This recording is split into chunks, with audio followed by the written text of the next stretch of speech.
to achieve the same level of growth if you had stayed on in Christchurch? No, not the same level. Oh, certainly growth. I think for people who stayed down there, my friends and colleagues and family, they grew through the earthquakes. They had to adjust, they had to adapt, which I consider also a certain growth. But for myself, what I found out, first of all, I found out how my whole body actually had already adapted to the then 9,000 earthquakes, I think the count was when I left. And that is not necessarily the most healthy way of being. My heart was constantly racing, alarming me before any earthquake. And I think my health would have suffered eventually. So it was a good thing to get away, and I recommend it to lots of people down there.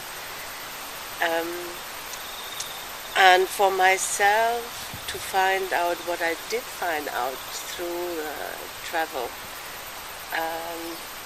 being a lot of times totally on my own.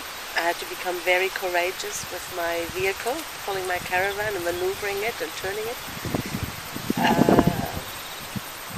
I think a lot of, especially the male co-campers, were quite surprised that I was able to maneuver and hook on my caravan by myself. So it gave me a lot of more independence and trust in myself with that part, but also somehow something always came up, something always worked out.